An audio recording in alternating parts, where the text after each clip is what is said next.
so keep that in mind. Yeah, hey, forget I asked. That'll definitely do. Join the Discord. It was the least fun I've ever had playing this game. A small but vibrant and extremely humble community. No, I've seen the sleeves, but I'm like, you said you're suiting up, and then you put your sleeve on. Thank you for saying that. Because I'm a demon on the keys. Next thing I know, we're both dead. I immediately left the lobby. In Vietnam. What are they playing for? Are they playing to win? Stay humble. Stay humble. We are live. Welcome to the Dropshot, a Call of Duty podcast, episode number 130. Now, you might be asking, why are you giggling like a fucking girl? I don't know. Good question. And it is a good question. Here's the answer. Griffamundo 73. Fire Tanner after he quits his job. Now, this is evil. And it's one of the funniest things I've ever read. It's simply a fantastic idea. I will keep that in mind and keep your DMs open, Griffamundo. Welcome, boys and girls, to the show, episode number 130. I have to say, these last 30 episodes have flown by. Have they? Feels like it. It feels like 100 to 130. I don't think so. Has been faster than like 70 to 100. Does it feel that way to you? Am I bugging? I don't.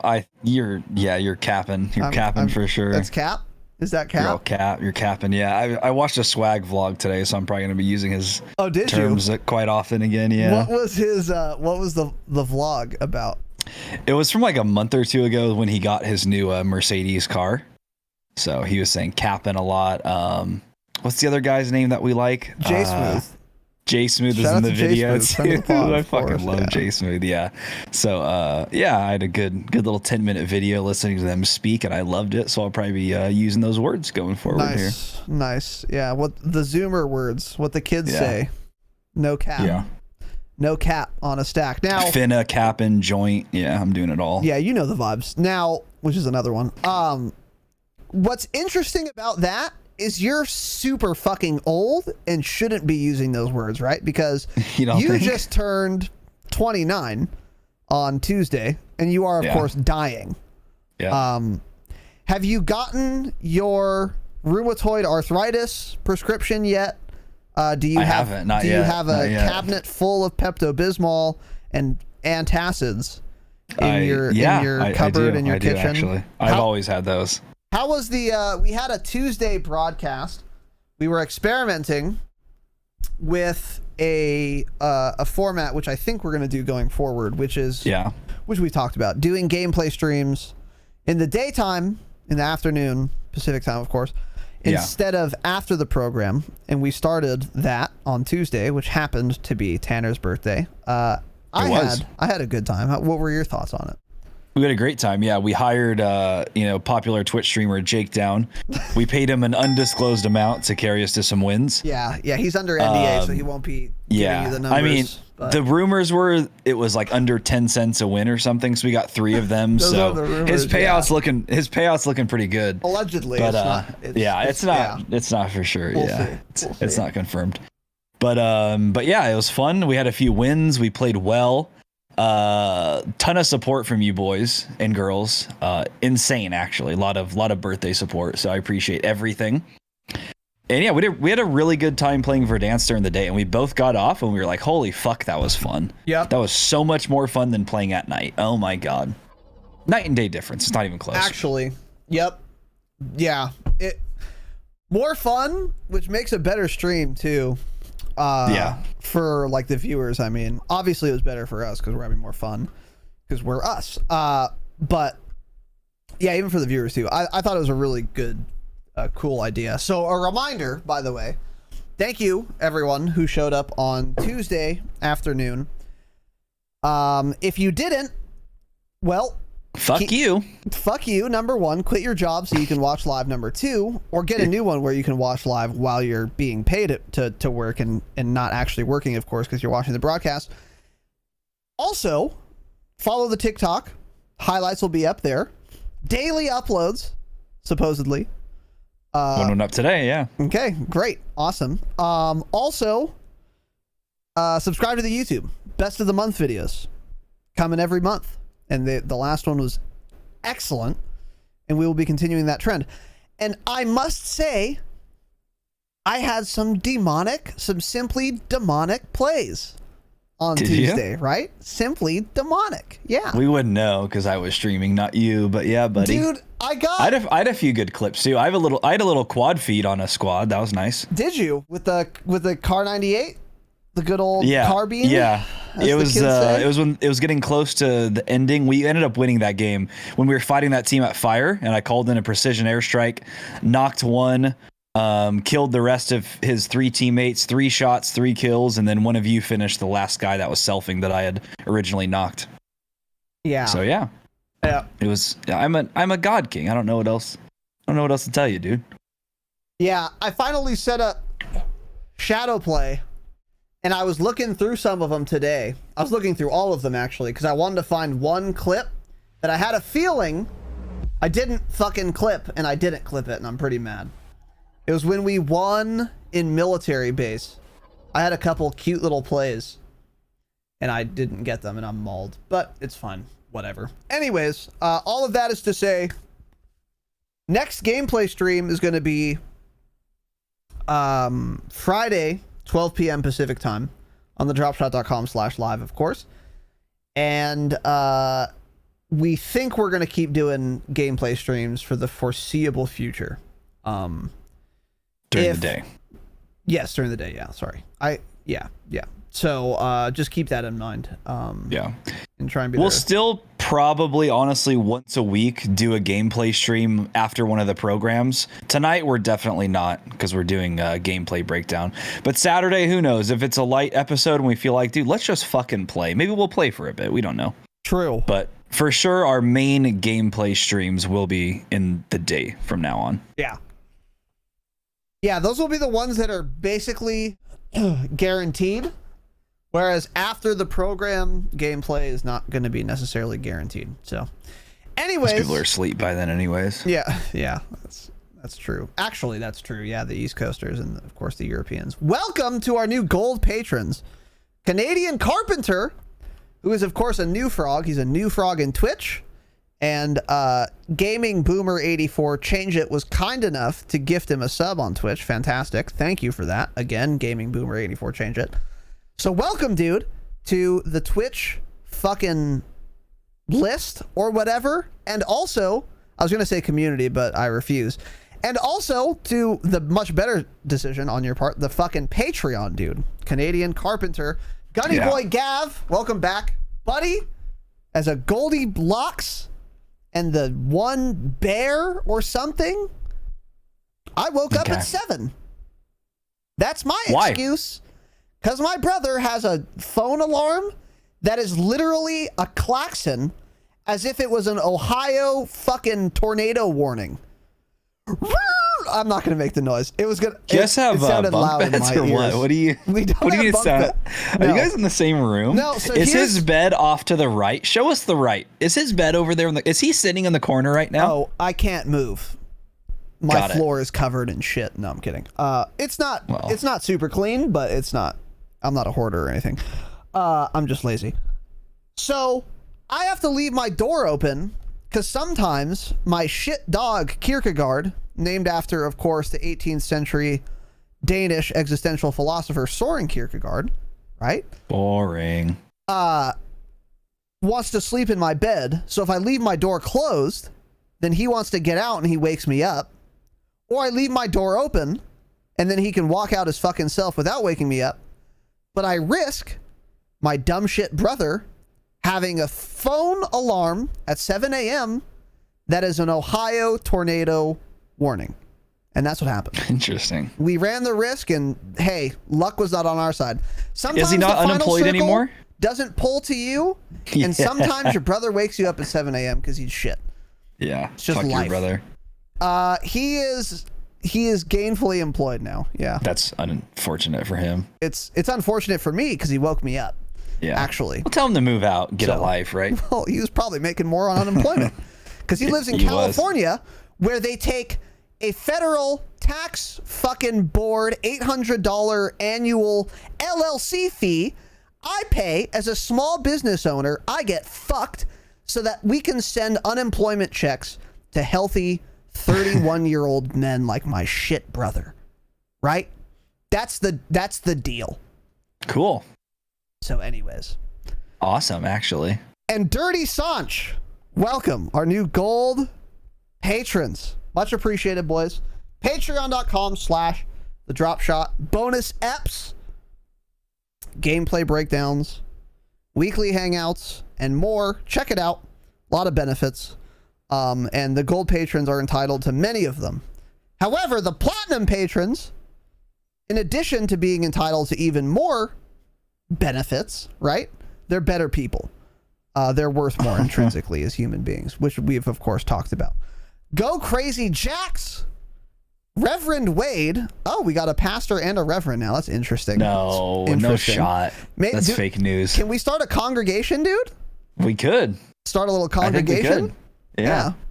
We can have mass and fucking what, sermon, temple? It does matter to some. I don't know. Doesn't matter that I get it right. Anyways, Reverend Wade. Okay, is that... Hold on, Tanner. Third guy on this list? Don't say the word.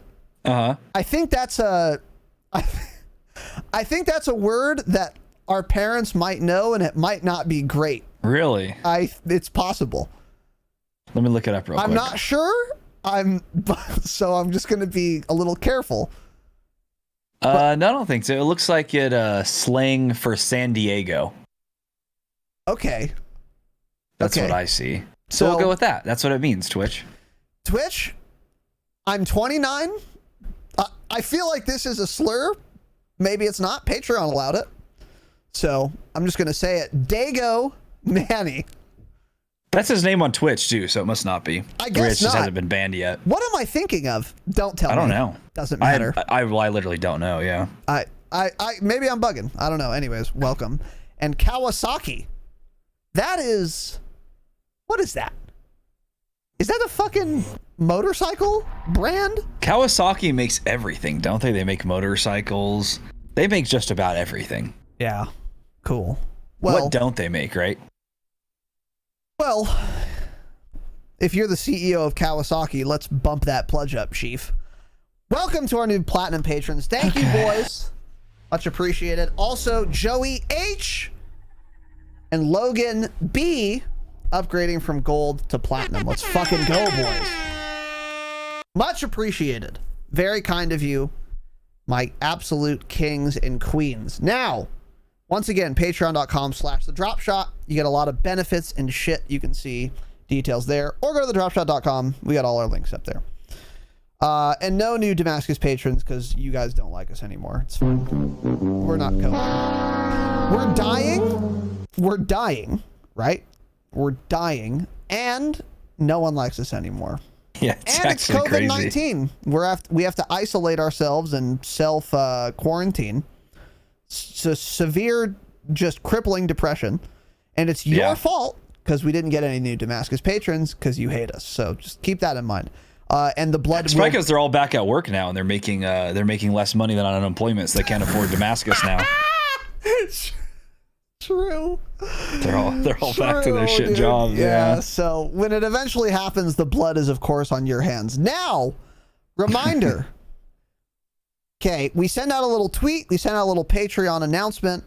We are now offering annual Patreon memberships. So basically, you sign up annually, you get billed for a fucking year, and you get a fucking year, and you don't get billed again for a year. Now, why do that? Great question. You get a discount, 16%.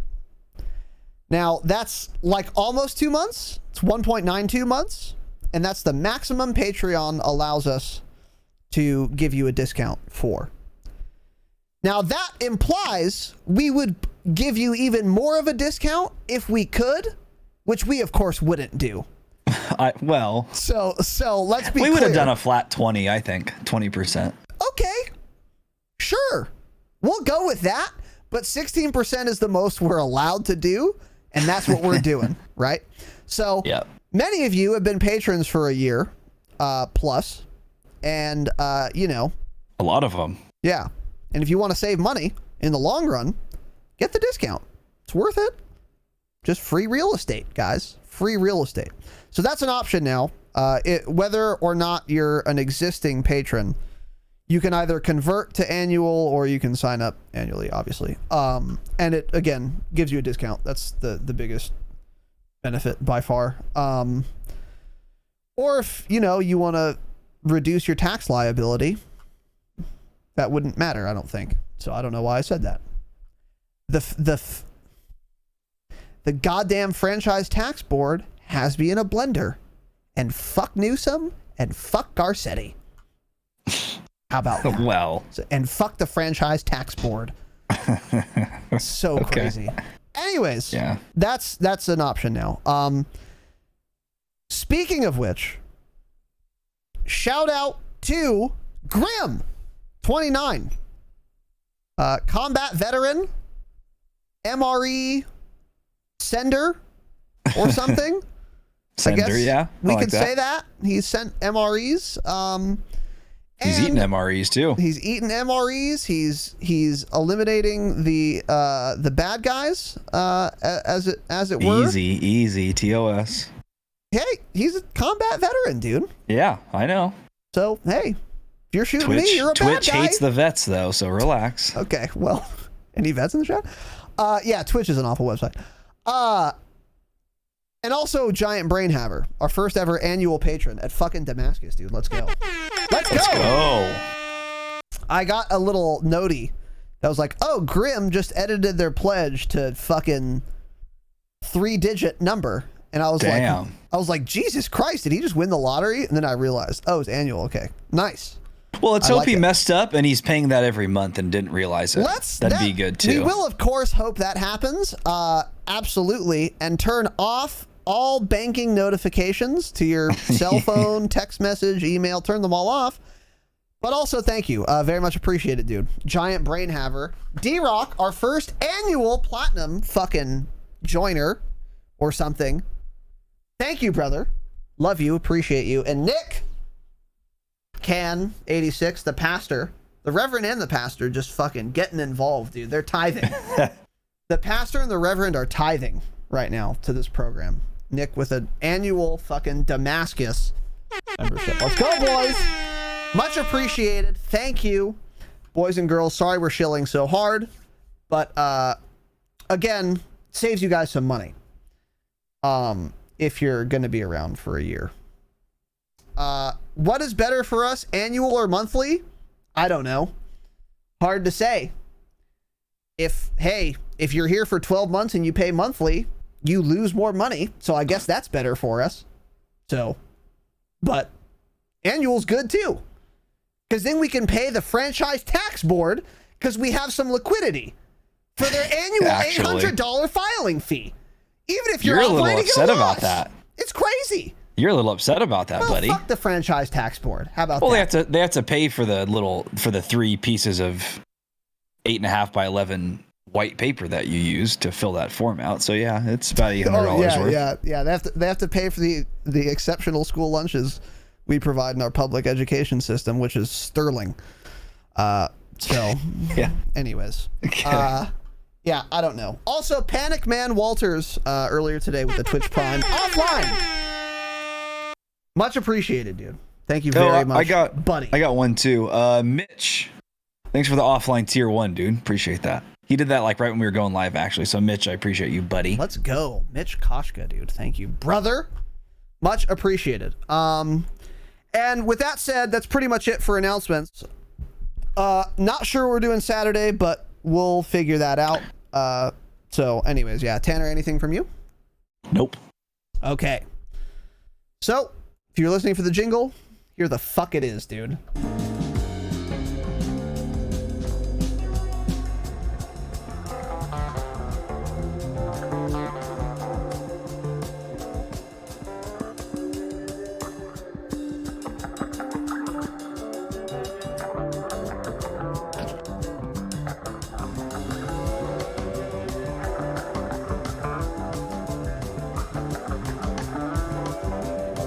It doesn't slap. Fuck this song. Any slappers? All right. Boys and girls, welcome to the Dropshot Call of Duty podcast, episode number 130. Some actually interesting stuff to talk about today. Not too much in the way of changes, although there were some notable sneak stealth changes because it's Activision and nothing's changed and nothing ever will. If it does change, it'll get worse. That's all we can tell you. So we have some of that to talk about, which is fun and exciting, and a lot of news, actually, which is interesting but less surprising. So first of all, playlist updates. Tomorrow. Was this tweeted today? Yes. So okay. This is coming out tomorrow, May 6th. Got it. So tomorrow, May 6th, in Black Ops Cold War, the CARV.2 tac rifle. Oh shit. Nice. Which I think is like already ground loot in Warzone. Is that correct? Or at least private lobbies it was. No, right? It was. Yeah, it was in our private lobbies. I think maybe like when season 3 first dropped or something, it was ground loot for like a day maybe. Because I picked it up a couple times. I mean, you hardly used it. It was like a green ground loot weapon and it sucked. But yeah, so it technically isn't in right now. Okay, yeah. So that's coming to Cold War. I wonder if that means it's also coming to Warzone tomorrow. I don't know if it's coming to Warzone tomorrow or not, but it's obviously coming to Warzone soon. Yeah. Actually, I think we're going to talk about it down here in a different article. Okay. Yeah, we'll get into it. So so that's coming. Playlist updates. Yamantau plus Diesel 24/7. That would be 6s for both of them. It wouldn't queue you for Diesel 3s and then Yamantau 6s. So that's going to be 6v6. A party games playlist. This is great. By the way, should only be this. You shouldn't. Hey, hot take. You shouldn't be allowed to queue for prop hunt only. Damn. Uh-oh. Here come the prop hunters. Uh-oh. Well, can't find me. Hey, if you want to play prop hunt, play Warzone. It's harder. It's harder to see people in Warzone than prop hunt. Trust me. Hot take. You shouldn't be allowed to queue for it. There should be a party games playlist like this. Oh. Party games playlists. So I think they are individualized. Cool. Just when I thought Treyarch did something right. Prop hunt, gun game. I feel like that's just misspelling. Why would they even? No, Treyarch doesn't make mistakes. I hit the wrong button. Fuck. Interesting. Yeah, I don't know. We'll find out tomorrow though. We'll find out. Whether they're together or separated, I won't queue for them. So cool. New prop hunt maps, Yamantau and Diesel. Cool. Gunfight blueprints and more. Cool. Okay. So Yamantau and Diesel 24/7 is actually somewhat interesting as far as playlist updates. That other shit is not. Also in. Hold on. Okay. Let me talk. I finally played Diesel 6v6 today. Oh, okay. Yeah. I take back what I said about it. It fucking sucks. Right? There's just. Yeah. It's very close to being like a top tier map if they just took out some of the shit. Like on that left side flank, there's a big truck, so people head glitch there. And then there's another spot to the right where it's like coming off this little balcony. People head glitch that spot. And then there's some other barrels off to the right. People head glitch there. So if you run that way, you're just dead from one of those spots before you can react and even shoot at them. So it's like that truck needs to just go away. Those barrels need to just go away. Like, let me just run around the corner and just have no cover versus have those barrels there. So just like freeing up a lot of the clutter would make the map flow a lot better. There's too many little lanes. It's garbage. Yep. I hated it. I ended up actually rage quitting because I just like the spawns fucking sucked on it too. I was like watching one angle and I was killing them there. And then all of a sudden, I get killed and I watch the kill cam and 3 guys spawned behind me and just came around the corner, took about 10 steps and I was visible and they shot me. I was like, cool. Why are they spawning there? Awesome. Yeah. Yep. So, yep. They just need to remove some of the clutter and it'd be a really, really good map. Yeah, I agree. Although, did you try taking your advice? Because what's interesting, right, is last week when I said the same thing, I said, hey, you can't go to the gas station side. You said, don't be shit, right? Did I? Did you try not being shit when you went to gas station and gas station died? Gas station is easier to go than the other side, I think. No, I mean, okay, yeah. If you go in the gas station, that's actually like no gas station flank. Like that whole side, like I think is easier. That side is easier to push than the opposite side, I think, because there was hardly there was hardly anyone on the gas station side. Yeah, I wish I was in that lobby. Okay, well, you're in shittier lobbies, so everyone camps. I was getting fucking ripped by a Pellington, or if not, this other Pellington. Anyways, I will say that the only time I got killed over on that side, it happened like literally once or twice, and it was from a Pellington. It was a guy like crouched behind some piece of garbage on the map. It's literally. As soon as I ran around the corner, I was dead. Yeah, and then I didn't go to that side the rest of that particular game. That with the sniper. Wise. Yeah. That was wise. Yeah, the map it's too permeable and way too many head glitches. I agree about the barrels. A lot of head glitches, yeah. Especially the ones on the other side, the not street side. There's like a lot of barrels. You know what? I think the barrels are the main issue. Like because there's that big truck there. I didn't look that close. It looks like a moving van or some shit, like an ice cream truck. I don't know. But at the front of that, there's more barrels. Even just removing that would help a lot, because then you have to peek fully around the truck versus peeking around the truck. So you have cover behind the truck, and then you're also head glitch behind barrels. It's so hard to shoot people off that unless you have a sniper. Yeah, yeah. See, I think actually just getting rid of those barrels would fix most of the issues on that map. They won't, of course. It doesn't matter, but that's what I would do. I agree. To be fair, they might. They changed a lot of these maps. They probably won't. They probably won't. Yeah. So anyway, Diesel sucks. So cool. The revival challenge comes to Warzone as part of the Call of Duty Endowment Military Appreciation Month. Now, unlike Twitch, Call of Duty supports their veterans, of course, and apparently the endowment helps them in some way. I didn't look into it. It helps. Well, keep reading. They pay the military. Okay. Yeah, I know. Okay. So if you revive 5 players in Warzone by the 9th, you will get a unique calling card.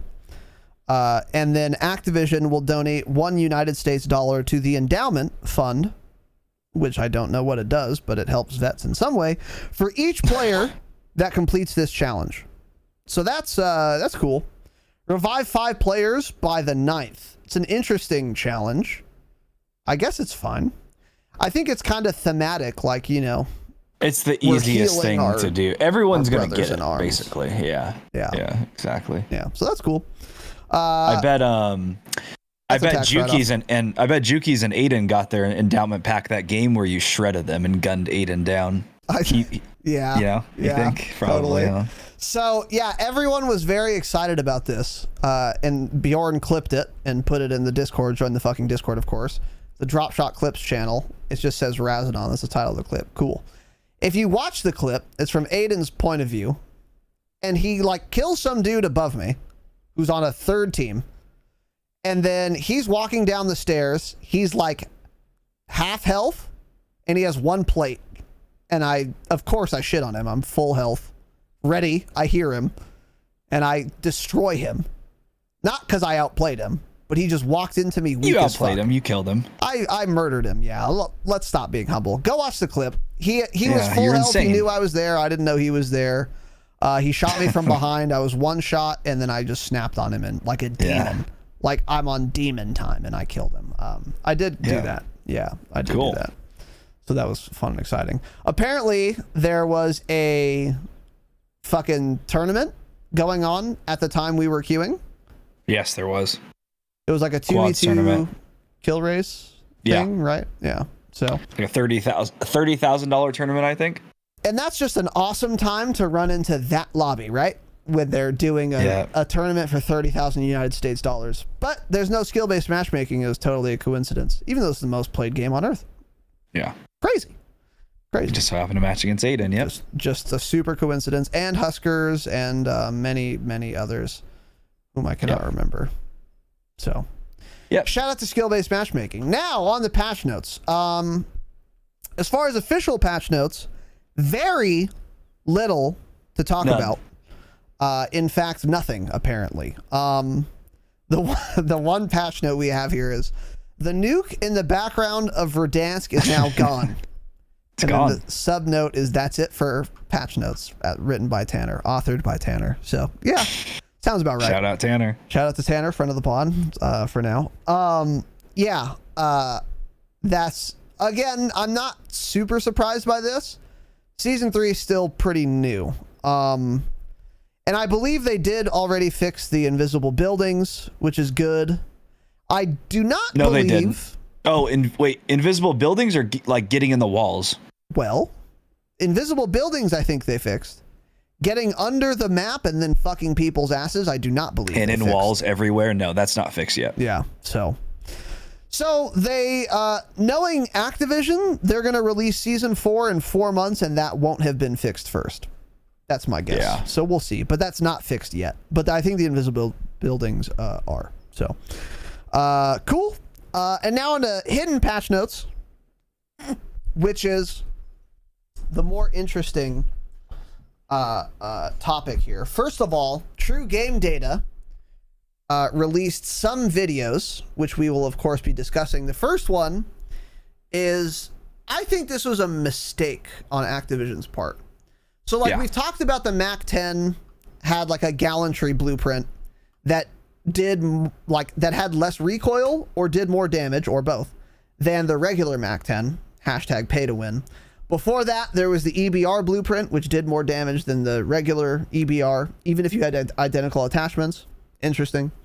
And then Activision's back on their bullshit, but this time I don't think it was that malicious, or at least bad. So the Great Pacific XM4 blueprint has the same stats as the Modern Warfare M4. So it does less damage than a Cold War XM4, even though it is an XM4, but it has a higher fire rate and more damage range. So it deals less damage overall, but it has a little more range, which is interesting. And I think True Game Data was saying, like, yeah, there are some scenarios where it would, like, be beneficial to use this if you're using it as like an SMG kind of for the higher fire rate, obviously, but it's not like game breaking or anything. And it's not necessarily better than an XM4. It's just different. Yeah. This is something we will, of course, link these videos in the show notes, but this is something I wouldn't really bother too much with. They'll probably fix it pretty soon now that a video's been made about it. And, doesn't really matter. It's not like overpowered or anything. Yeah. Yeah. Yep. Yeah. So, and I love how honest True Game Data is. Like he even says, like, at the start of the video in this intro, he's like, I'm gonna say there's nothing overpowered about this. It's not like some busted new meta. It's just like the stats are wrong. Like, basically they just put on the M4 stats on the XM4 blueprint. It's that simple. But then, like, I was scrolling through TikTok today, and there's all these things like, we have another busted meta in Warzone. According to True Game Data, the Cold War XM4 has the same stats as a Modern Warfare M4. But it's like, and then he keeps like blabbing on and on. He's like, try out this loadout. It's insane. I'm like, is this dude fucking Stealth kidding buff. me? Yeah. Secret patch. Yeah, it was. I'm like, and then you read through the comments, and all these kids are just like eating it up, and it's like, dude, Secretly it's not. overpowered. It's busted in the sense that it's not correct, but it's not broken, busted as in the way that they all use the term busted, as in like it's broken, overpowered. No, it just has the wrong stats. It's nothing crazy. Don't go buy this blueprint because you think it's going to be insanely OP. It's not. There's no point in you buying it. Choose regular XM4. Yeah, and by the way, I think it's in the tiers. So I think it's in the Battle Pass tiers. Is that what it is? I have it, and I don't remember buying an XM4 blueprint. I could have bought it in a fugue state, but I don't think I did. So yeah, but anyways, yeah, it doesn't really matter. More interestingly, however, another video courtesy of True Game Data, which will of course be linked in the show notes. They nerfed the combat Recon barrel, which is like the go-to sniper barrel for Cold War snipers. But they nerfed it on the Pellington, Tundra, and not the ZRG. So this is more interesting, but not terribly interesting because, again, don't ever use a Tundra. Don't ever use a Pellington. They're not good at anything. And the ZRG, it remains really good because its combat recon barrel, for whatever reason, didn't get changed and the other ones did. So it now, on the Pellington and the Tundra, the combat recon still provides you the biggest benefit to velocity of all other options, but it's not as much as it was before. So that's still the barrel you would want to use. Don't use the gun though, but that's still the barrel you would want to use if you were using the gun, which you shouldn't, but it's just, it got nerfed itself. So now there's like absolutely no reason to use a Tundra or a Pellington in Warzone. But the ZRG is still really good. Really good. So before, I believe the Tundra had the highest bullet velocity when it had the wrap suppressor and the combat recon. I think you're right. I think but now it is ZRG, and ZRG has the most bullet velocity up to 500 meters. After that, it's got like that weird dip where the HDR is better, but it's like you're not shooting past 500 99% of the time anyways. Yeah. So ZRG now has the best bullet velocity in Warzone. So that's interesting. Yeah. Yep. And I've been using the ZRG quite a bit. It's very, very good for really long range. A ton of flinch though. A ton of flinch. Yep. That's the issue with them. Yeah. And it's, it's just slow. It doesn't have the best idle sway, but it's not bad. But everything has bad idle sway to compared to the CAR-98, which I kind of went back to, which is fun. It's a good gun, and it's simply impossible to miss a shot with it. It's just so free. It's pretty difficult to miss a shot with the CAR-98. It's hard to do. It's an easy gun to use. Yeah. It's so fun and rewarding though. Yeah, it is. It doesn't get old. It doesn't ever get old dinking kids. Yeah, just with a dinking them CAR-98. up. True. Yeah. True. Any dinkers? It does get old reloading the gun, which takes forever. I've unironically thought about trying to drop something for sleight of hand, but I don't know what I would drop. Tac laser? I'm thinking that would be the first thing that'd be the only thing to drop. Or the stock. Or the stock, but that's one of the most prime reasons you use about it. the CAR-98. Yeah. I know. Mm-hmm. Yeah. I don't know. I don't know how fast or how helpful sleight of hand is on the car either. Like, does it make it that much faster? I think it loads all 5 at once, doesn't it? Doesn't it put on like a little clip on a little strip and then he puts them all in? I'm not positive, but I thought that's what it is. That would be really good then. So that would be really good, but we'll see. So anyways, yeah, I might try that at some point if I remember to. So yeah. And then also JGod released a video, which we will link in the show notes, on Cold War optics. Now, as some of you may know, we've talked about this before, and some of you might not know this because this is pretty old news, but it's still true. The optics on many like modern warfare guns will actually reduce your recoil. So like the VLK 3.0 optic, if you put it on a gun, will lower your actual recoil. By a good amount too.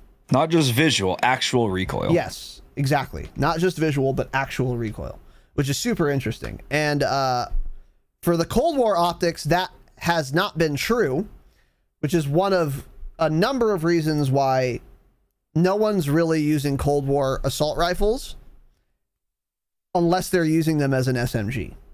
This is one of the reasons why, because they don't have that VLK that reduces recoil. However, JGod did some testing, and it looks like at least these two, the Axial Arms 3X, which is the most common optic on a Cold War gun in Warzone, and the SUSAT Multi-Zoom, interestingly, will reduce your recoil. They'll help it by about 20%. So I'm going to pull up the image here. I had forgotten to take a look, but this is from Axial is 20%. SUSAT's only like about 5. Yeah. So this is like with the Krig. You guys can see here, iron sights. This is the recoil box, range, distribution in the blue rectangle. And then with the Axial Arms 3X on a Krig, it's about 20% tighter. And then with the SUSAT, it's less helpful. That's maybe 5% tighter. So I don't know what a SUSAT multi-zoom is, to be honest. It's that weird one that has 3 different zooms. No, there's a lot of people using it right now. I personally don't like it. Yeah, there's a lot of people using that on ARs because it gives you like very little visual recoil, because on the lowest zoom setting for the SUSAT, it's like you're using, like, it doesn't zoom in whatsoever. You just put an optic up, and so it seems like there's less recoil because a lot of it is less visual recoil as well. I see. But then you have no zoom whatsoever, you know? And then when you do zoom in, it's not quite as far as like the axial 3 times. So at that point, if you're zoomed in with the SUSAT, there's no point in using it because you're getting less zoom and still more recoil than you would with the axial 3 times, right? Yes. Yeah. But I don't know. I mean, I get why people are using it because at the lowest setting, there's not a lot of visual recoil. I just personally hate the optic. That's why I don't run it. But it definitely has its place. It's not for me, but I could see you using it on a gun that has like dog shit irons, like maybe an XM4. You might want to run like you were talking about this, Tanner. I see a lot of people doing it on the Krig. Yeah. Yeah. You run unoptic on the XM4 because you simply refuse to use the irons because they're so bad. Maybe that is a gun where you might put a SUSAT multi-zoom on it. But it also just ruins your ADS, though. That's the other. That's why I hate the. Yep. So yeah, these guys keep setting up their Krigs with the SUSAT, and they're like, you need to use this optic. It's busted. And then I watch them ADS, and it takes them a second to aim down sight. It's like, I don't fucking care if it has less visual recoil and less actual recoil. If it takes a second to ADS, I'm not using it. That's what the gun would zoom faster if it had a sniper scope on it. I mean, it's awful. Yeah.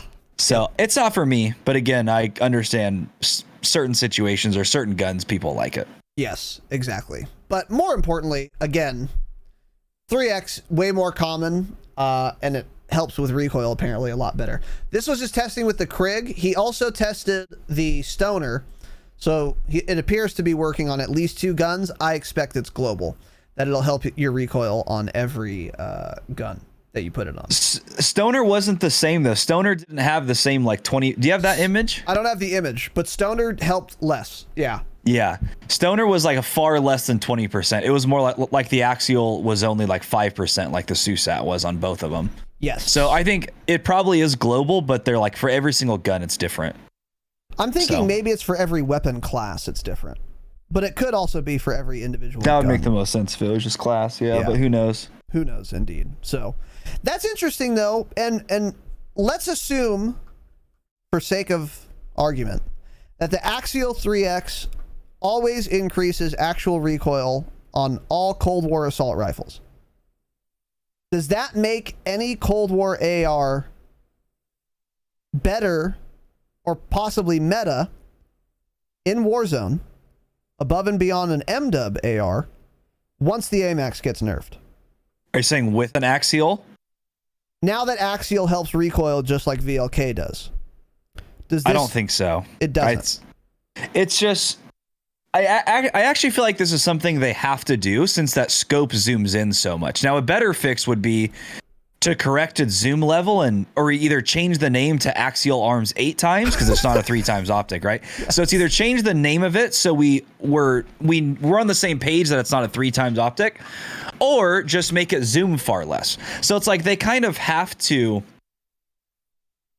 lower the recoil when using it because without it, it's completely unplayable. Like that's why on most Cold War assault rifles, people still aren't running the axial 3 times because it still has too much recoil. It's fine if they're within like 50 meters, but past that, it's like you have to single shot. It worked fine for the burst weapons when we had the AUG meta and the DMR meta, because you would click once and fire 3 shots in almost the same exact hole, and then you would just pull the reticle back down. It didn't have like that weird horizontal bounce like all the other ARs do. Yeah. So I don't think it's really gonna change a whole lot. I actually do think there needs to be less recoil when using that or something, or just lower the zoom level of it because something is not right with that optic. I agree. Especially if the VLK is going to reduce your recoil, you have to give Cold War ARs the same thing. Just like they changed the GRU suppressor or agency suppressor Like a week after Warzone came out, they were like, we have to make this like a monolithic or else no one's going to use a Cold War AR. So now they're doing the same thing with, or maybe they're doing the same thing. But yeah, I kind of agree. Like, the optics are all just fucking bad, dude. They're all just not good. They're actually all not good. Except for like a very select few. Really, only the ZRG default optic is the only optic I can think of for a Cold War gun that's like good. Other than a red dot, like the Cobra red dot, the mini reflex, the mil. I don't even like Cobra red dot. I think that one screws with your aim too much. Interesting. The sight picture's too small. Yeah, they're not as good. Yeah, they're definitely not as good as MW optics. So like, I don't know. I don't know. But I agree. This doesn't change anything as far as long range AR meta in Warzone is concerned, in my opinion. I think the RAM is going to easily be the best long-range AR, mid-long primary AR gun in Warzone, easily, once the AMAX gets nerfed, assuming it gets nerfed sufficiently. And then outside of that, I don't know. Like, I actually don't know what else. I think a lot of shit's going to be usable. I think an M4 is going to enter back into the arena. Maybe a Growl, but it has that damage drop-off range, so I kind of doubt it. We might see, like... excuse me, Bruin come back? Probably not. I don't know, but it's going to be interesting. Yeah, there's just people using all sorts of guns, which I love to see right now. True. There still hasn't been a set meta, and how long has this update been out now? Like 2 weeks, I think. Yeah, it's been a while. True. And we still don't have a solid set meta, which is fantastic. Yep. I mean, honestly, that's almost the longest we've gone, like since a weapons tuning update where we haven't found some like busted, overpowered meta gun. So this has been good. Yeah, I agree. I think the AMAX is easily the best gun in Warzone right now. Yeah. But as far as, if you look at every Warzone meta and the best gun in that meta, I think comparatively, the AMAX is like the least OP within its own meta that we've 100%. Ever had. I think the AMAX was close to the Growl meta. Some people bitched about it. I never thought it was a big issue, but like with a no recoil at range that the Growl had, that's what made it good, and that's essentially what the AMAX is right now. Yeah. But there is, I mean, AMAX has a fast time to kill. It has more recoil at range though than a Growl does. Growl did. More. Yeah. But also it kills very fast at range. Yep. It's a chunky boy for sure. So interesting. So anyways, we will link that JGOD video as well in the show notes, of course, for your guys' edification. But that is interesting. It looks like they're taking strides to kind of get the Cold War. It seems like they're really pushing Cold War guns to make them good. Yeah, we've been saying that. I mean, we're not the only ones to say it, but just assume that Modern Warfare guns will all be awful in a matter of months. You're going to see the CAR-98 is going to get nerfed at some point soon. Before COD 2021 comes out, Modern Warfare weapons are going to be like obsolete. They're just going to push them away. Which, you know, it kind of makes sense. They kind of want to make their own meta. They want to change things up. So they're going to make those guns not just entirely awful, but just not as good as they are currently, so that people start using the Cold War guns. Then when we get the next seamless transition with COD 2021, people will be using those guns too. I totally agree. And I'm actually not mad about it. No, it's not surprising. It shouldn't be shocking to anyone. That's what they're going to end up doing. I agree. And yeah, and some people... I'll make another drink. Okay. Some people are like kind of malding about this, but I think it's good. I want the meta to change up. And if that means that you have to use a Cold War gun, like everything meta is Cold War, cool, let's go. Like, I'm ready for a new meta. The game's been out for a long time. Not like we haven't been getting new metas, but I am excited for the day where every gun that is viable is a Cold War gun. And like Tanner said, I totally agree. They will be doing this. They absolutely will be doing this, and it'll be done well before COD 2021 comes out. Because they're going to try to phase in the Cold War guns, keep them good, make them as good as possible, and then COD 2021 is going to come out. They're going to butcher the fuck out of that transition. They won't have it right for 6 months, like we still don't have it right now. Many attachments still don't work on Cold War guns in Warzone. And then the cycle will repeat itself next year. I think that's pretty obviously the case. And just look at like the ground loot. The ground loot's all Cold War guns now. Do you think they're going to go back to putting MW guns in the ground loot pool? If there's a new MW gun, yes. But I would be surprised if you saw a fucking RAM ground loot in Warzone again, ever. I would be surprised. I think they're trying to push Cold War, drive up sales as much as they can before COD 2021 comes out for their newest title, which is right now Cold War. So we will see. But anyways, JGod and True Game Data's videos will be linked in the show notes. Moving on to news and upcoming changes. So Tanner, I'm looking at a tweet on my video game screen. What am I looking at here?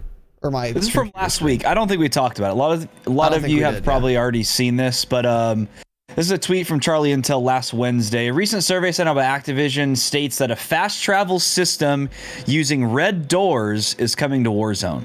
So essentially, there was this survey sent out, like in an email or some shit to people, or it was on Activision's website. And it says, you mentioned you were satisfied with Verdansk 1984. What aspects of the updated map did you most enjoy? Please rank up to 3. So they're getting like a little survey, a little internal survey. They'll be like, oh, what do you like about the new map? But they put in that survey, one of the options to pick is the red doors, a new fast travel system. Well, hey, Activision, that's not in the game yet. So you fucked up your survey. You got us fucked up, right? So there's a very, very, very high chance there's a new fast travel system coming to Warzone. Because the other options on there are just like updated POIs, shit like that. Nothing important. So this is the only thing that's different. So there's going to be a fast travel system coming. Don't ask me how I feel about this. I don't know. Fortnite had this, and it was fine. I don't know how this would play in Call of Duty. I mean, I would rather just not have the fast travel system, I'll say that. But this may not be that bad. I don't know. I have no idea how it'll play. No idea how many fast travel spots there will be. No idea if you know where you're fast traveling or if it's just somewhere random. I don't know. It's just if I start chasing somebody, get them one shot, and they somehow get off the fast travel, I'm going to uninstall the game. Yeah. I know that. True. So a couple questions I have. The first one is now the best time for Sierra to use her vacuum? Can you hear that? You have a Shure SM7B industry standard podcasting microphone. Broadcasting microphone. Of course I can hear it, number one. So that's my first question. It's just an interesting thing that she decided to do at this time. What is it? 8 p.m. Cool. Vacuum time. Okay. Don't you have a fucking Zumba or something, or a Roomba? Or she's a Boomba? hand vacuuming. I don't know. I'll go shut the door wherever she's doing it. Okay. Anyways, keep going. Give your thoughts on the new fast travel system. Anyways, red doors, new fast travel system.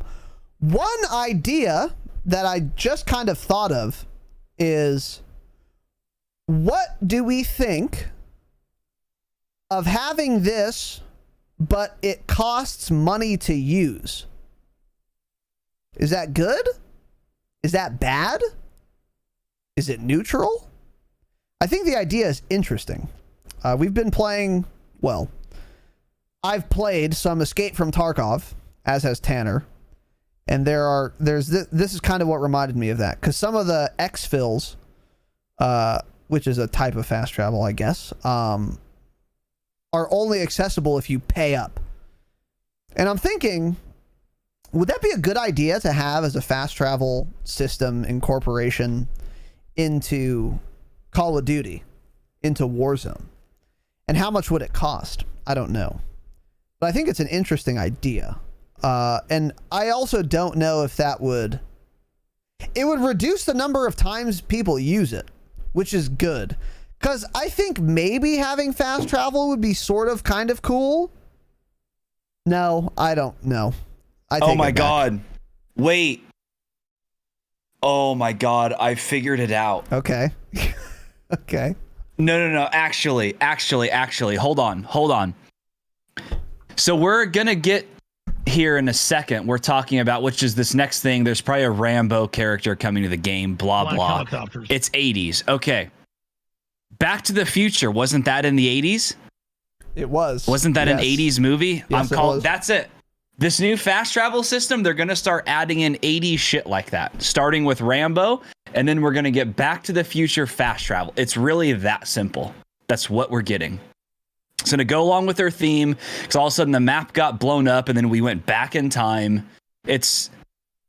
Oh boy, it's just predictable. Call me Alex Jones. Holy shit.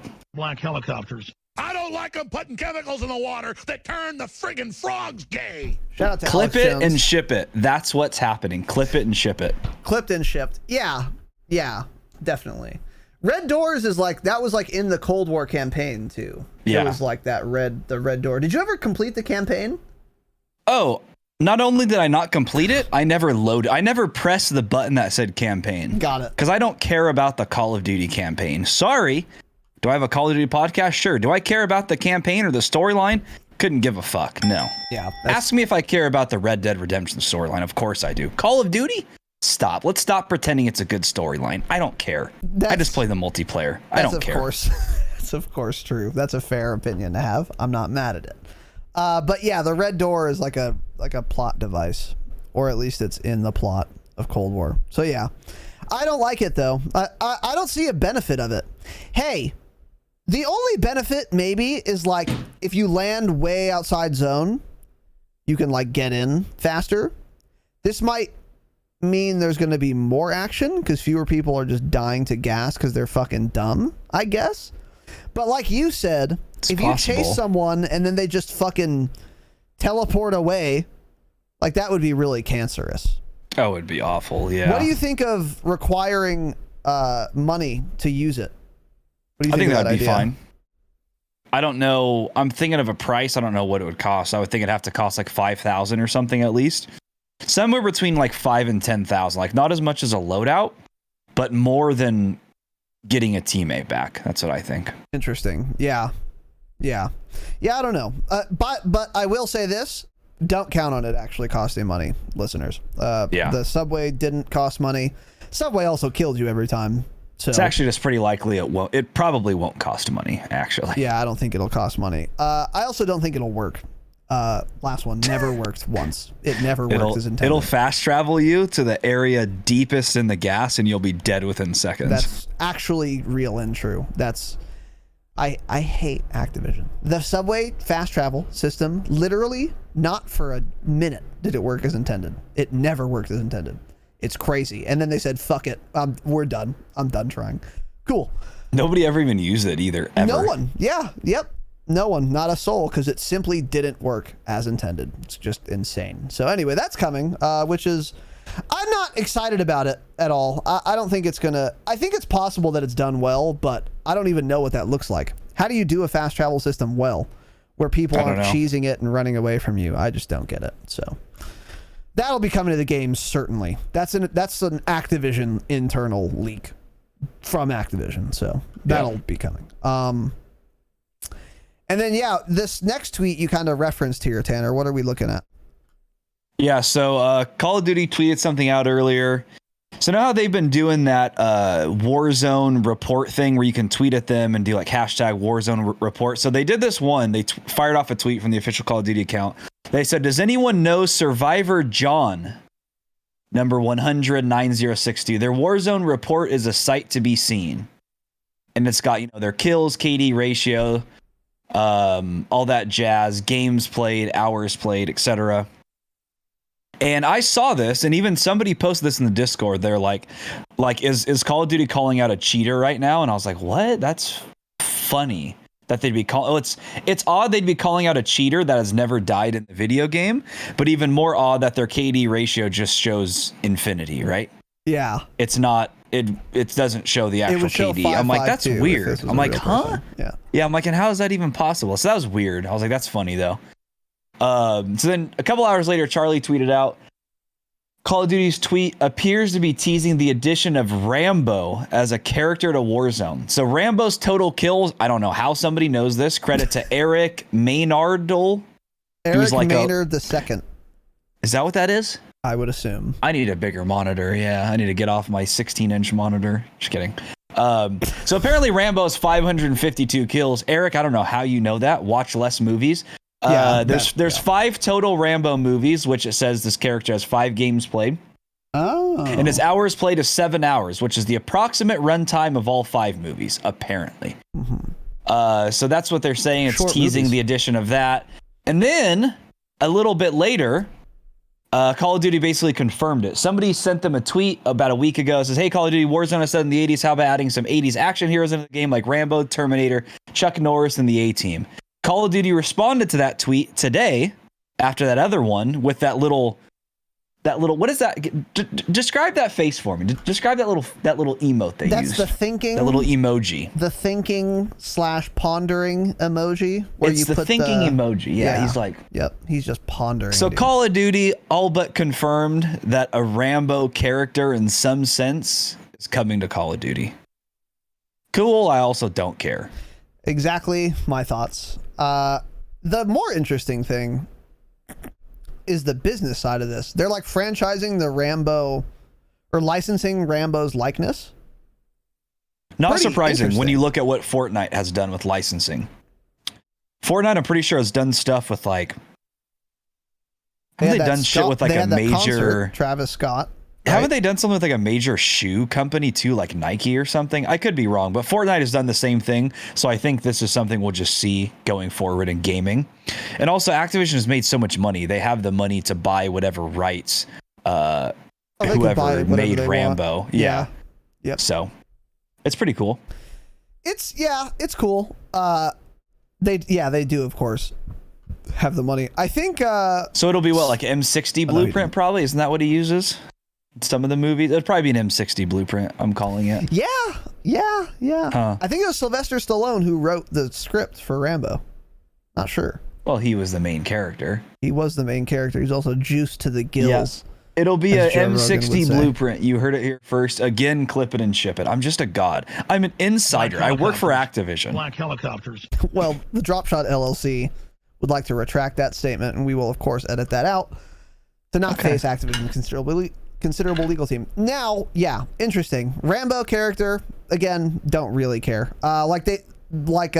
Gaming Boomer 84 Change It said in the chat, they've already done this with the Saw skins, the Saw franchise.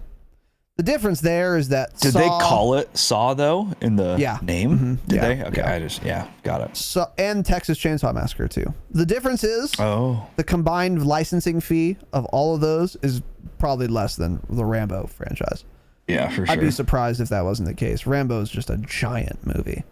And I do have the Eye of the Tiger, or more like the Eye of the Hawk, when I'm just dinking kids up with my ZRG on my 1440p, 240 hertz IPS panel, 1 millisecond response time, gray to gray. I have a 4K monitor that's 27 inch, 360 hertz, 0.5 response time. That's fake news, actually. And we will, of course, edit that out.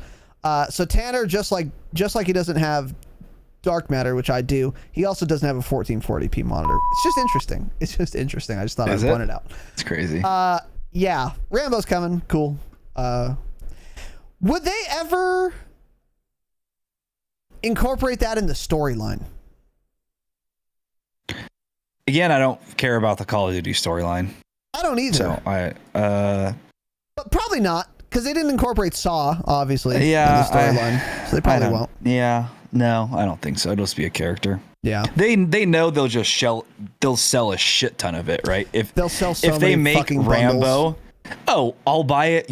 We know we'll buy it, right? It'll be bought. Yeah. Oh yeah, I'll of course buy it. It'll be bought. Yeah. Yeah. I would like the M60 will probably have a messed up damage profile. It'll do twice the damage. It'll have PKM fire rate with M60 headshot multiplier. It's going to be great. I'll of course buy it. Get a little Bowie knife.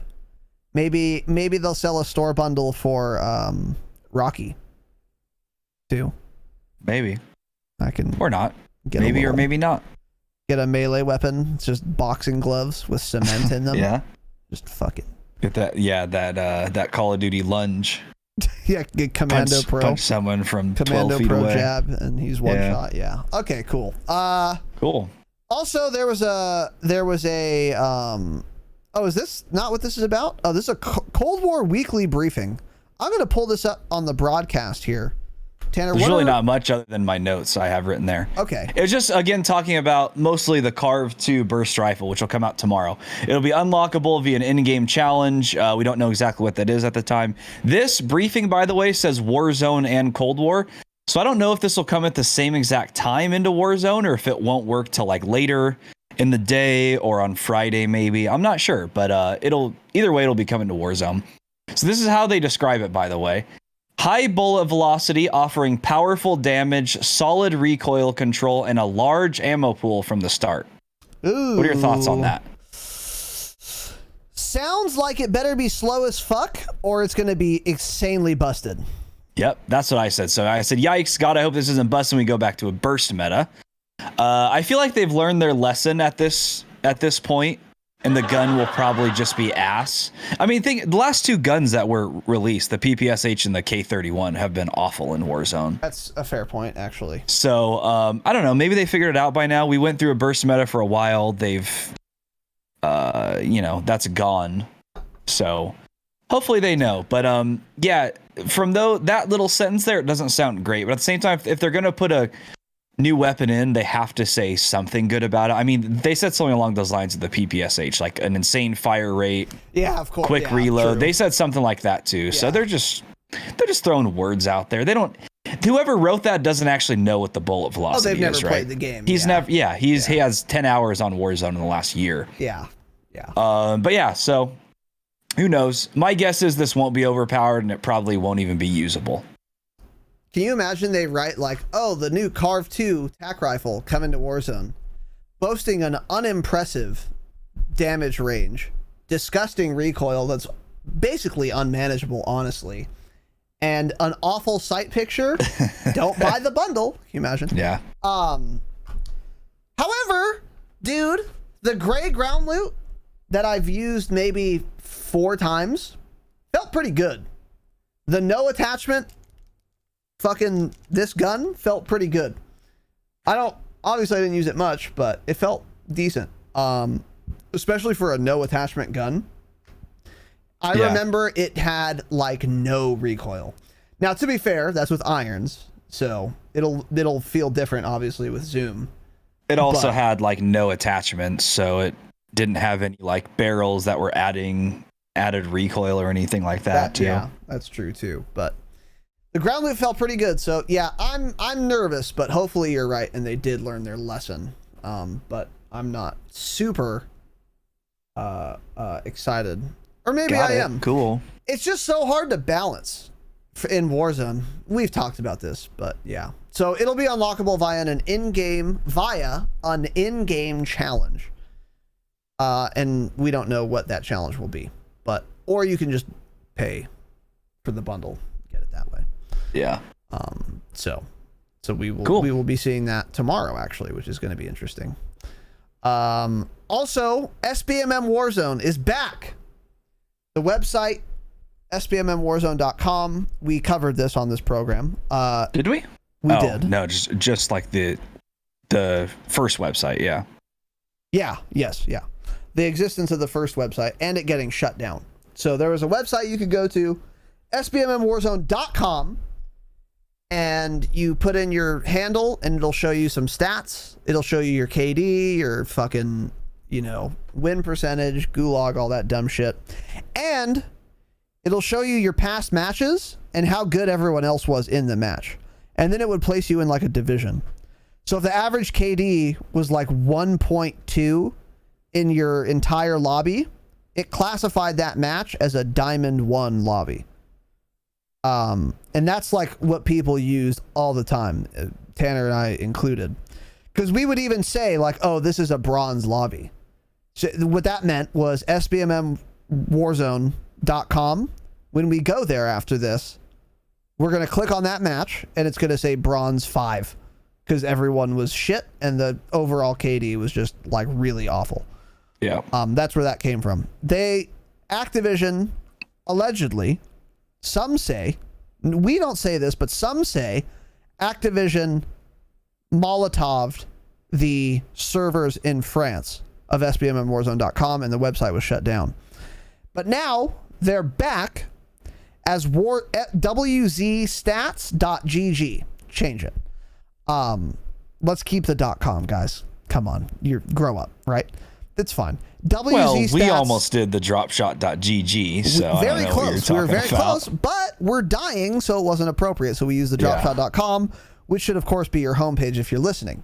Now, the difference now is that it shows pretty much everything it used to, except for how the average KD in your lobby or whatever. And let me be clear, that's the only fucking reason I ever used that website. Yes. Because there are a bunch of other websites. There's that one, it looks kind of plain. We covered this one too.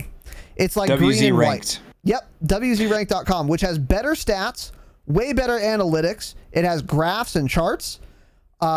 It's just way better and more detailed. Yeah. But it doesn't show the lobby data, like average KD in the lobby. So that's what I used, and we used SBMMWarzone for. Now that SBMMWarzone doesn't have that, it's simply not worth using. Just use warzonerank.com instead. Right? Or COD Tracker. COD Tracker. Yeah. COD Tracker was updated either shortly before SBMMWarzone was shut down or shortly after, but COD Tracker is fucking good now. COD Tracker actually shows you way more stats than SBMMWarzone ever did anyways. Yeah. But yeah, so COD Tracker is more detailed. And it's not going to be shut down in 2 months like SBMMWarzone is. So everyone, by the way, I saw a bunch of people on Twitter that are like, they're all shocked to see the website back up and running. They're like, oh, they're back up? Like, I thought they got sued. It's like, bro, have you never heard? This happens every single day. A business gets shut down for something. They get an awful reputation for something. They open up in the same spot with a slightly different name. It happens all the time in real businesses. That's a thing. So it's not shocking that they're back up again. I kept seeing absolute dipshits on Twitter saying that. It's like, dude, there was a driving school in Glendora that got shut down like 8 times. It kept opening up under different names in the same exact building because they would get like shut down for the state, from the state, because they weren't doing like the driving lessons properly. Like people were like, they were showing like movies in there instead of teaching shit, and like they kept getting reported and they kept opening up. Like the businesses, that's a thing. They just reopen. They're under a different name. Activision will shut them down again in a couple months, but I'm sure they have to do a bunch of lawyer shit and get things written up before they do that. So they'll be good until then. But by the way, their attitude is kind of garbage. SBMMWarzone. It's really, like, I've seen a few large creators try to give them honest feedback. Like, you've probably seen him on TikTok. His name is Lucci. He's got like 2 million followers on TikTok. He's getting pretty big on Twitch and shit. But he like tweeted them. He's like, hey, this is pretty much what he said, not word for word, but he's like, hey, by the way, they probably went after you because you guys are charging for those premium, like that premium info, like those tiers that you can buy and get more info. Like that's probably what's against TOS. Maybe consider like getting rid of those. And they were pretty much like, nah, it takes time and money to host the servers. So nah, but yeah, that's like what they said. I'm like, okay, this guy is far more successful than you are. Maybe you should take his advice. I don't know, but they'll be shut down in a matter of months. But COD Tracker is pretty fucking good now. If you don't use COD Tracker, look at WZ Ranked, which of course they follow the Dropshot pod on Twitter, which you should be doing. They do, of course. That is of course true, yeah. So they're a good website to use too. But yeah. So Warzone stats is up and running. But yeah, their main thing was they showed us what the lobbies were, which also doesn't matter because it was just the people who made that website decided, let's say this KD and above is this lobby. And the other guy was like, sure, that sounds good. Yeah. And that's what they did. It didn't really have didn't have any meaning whatsoever, but it at least told you what the average KD was, easier than saying, fuck, dude, the average KD was 1.3, dude. Usually my average KDs are like lower than that or some shit. It's just a way to say it easy, like what the average KD was. Right. And talk about things and talk shit about all the whitelisted big streamers, right? Yep. And it's gone now.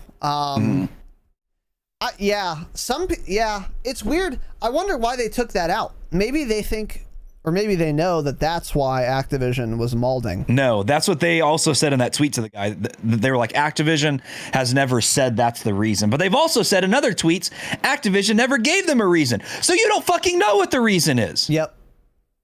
I would imagine it's because you're charging for info you're trying to charge people for info that's built into Activision's API, and they're saying, no, you can't charge for that info. That's honestly probably what it is. That makes a lot of sense. Yeah, it does make sense.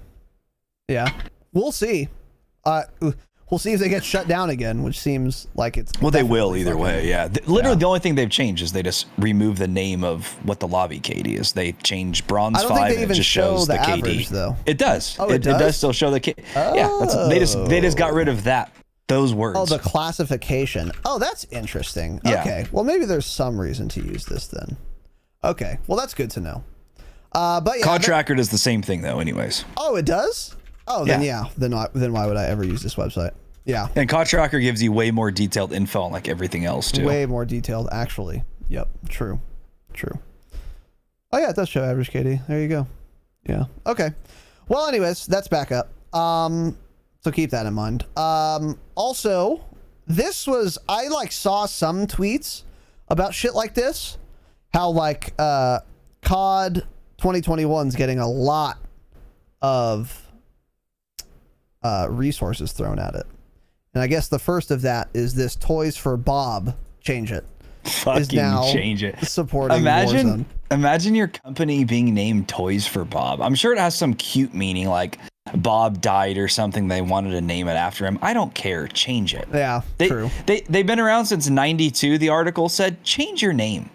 Bob's been dead for years. Change your name. Bob, yeah. I mean, Bob, I'm sure Bob was a great guy, but also who cares? Out to Bob. But yeah, for sure. So yeah, what are we looking at here, Tanner? So Toys for Bob is now supporting Call of Duty Warzone development.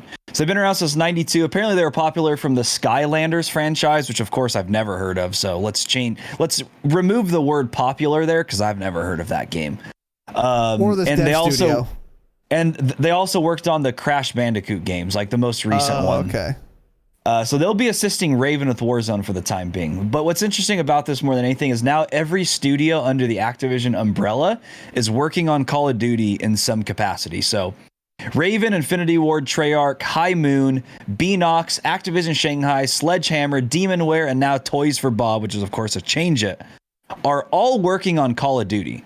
So the one thing I noticed about this on Twitter is people that played other games, apparently that these developers work on, which of course we've never heard of, were malding. They were so basically funny. Activision is only working on COD from now on. Like, why do they only fucking care about COD? It's like, bro, COD is making them 99% of their income. Of course they only care about Call of Duty. Why would they care about your shit Skylanders franchise that I've never heard of, and apparently it's a popular franchise? It's like, bro, they don't care.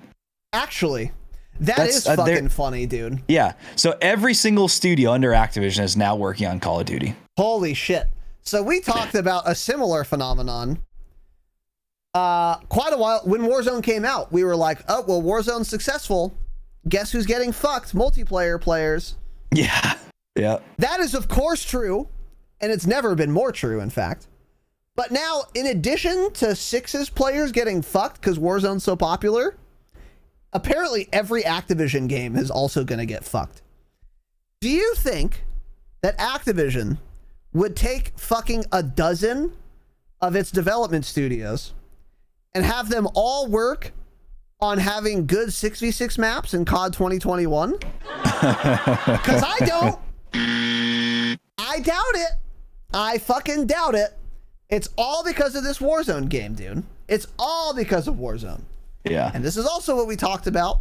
If you're a smart business, you invest the most money in the thing which gives you the biggest return, because that's how money works, or something.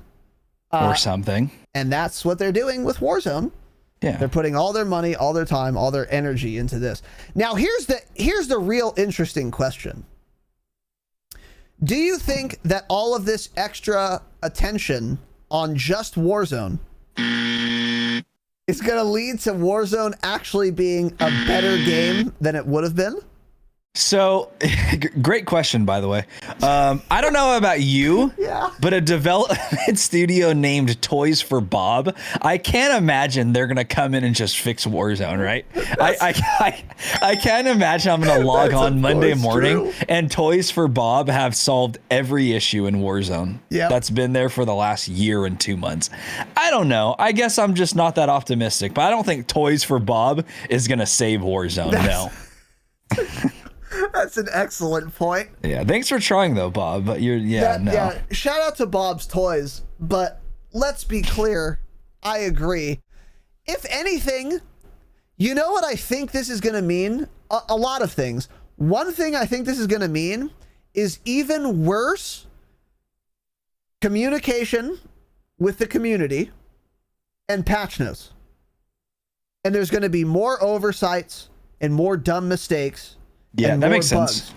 More studios, yeah. Exactly. How are you going to coordinate fucking 10 studios, actually? It's like, okay, Toys for Bob, you guys are making the guns, because our guns feel childish, of course. Infinity Ward, you're going to make the maps, because you're the worst development studio at making maps we have, so of course we'll put you on maps. Treyarch, you're going to be in charge of optimizing the servers, because that's what you're the worst at. And then they're going to do this for 10 different studios doing 10 different things. And we're expected to play one game that they're all working on simultaneously. That requires an immense amount of coordination, apparently, because they've not coordinated at all in Warzone as it stands. The integration was a fucking mess because it was one developer working on adding something to another developer's game. Yeah. I would love for any of you to tell me the last game that you played. Not even that. Think of a video game that's not Call of Duty. Tanner. Escape from Tarkov. Okay, cool. Yeah. How many developers does Escape from Tarkov have? I believe one development team. Damn, that's crazy, right? Wow. Who would have thought? Hey, it doesn't matter what your answer was. Every game has 1 to maybe 2 development Battlefield teams. has numerous, if I'm not mistaken, but I think there's only still like 2 or 3. And they're both very large developers, I'm pretty sure.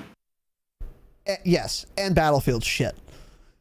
This is a... Oh yeah, you're right. Yeah, Battlefield and COD are both shit, actually, yeah. So there's an old adage, a proverb, that goes something like, there are too many cooks in the kitchen, right? Yeah. And that there's another one that's the same thing about some indigenous peoples, which I will not repeat, of course, because it's 2021 and I'm a white piece of shit. You are. But I think it's true. Way too many hands involved. I think in all seriousness, there's going to be a lot of oversights, a ton of oversights. Because one team's going to be working on patch notes, one team's going to be coding, another team's going to be working on the fucking animations. It's just actually insane to think that this is a good idea. I think the better play, now, hey, look, I am, of course, a business owner, but not a business of this scale. So I could be wrong, but why don't you just make your studios bigger instead of throwing a bunch of different studios into the project? Yeah, what is the reason for that, actually? It's so weird.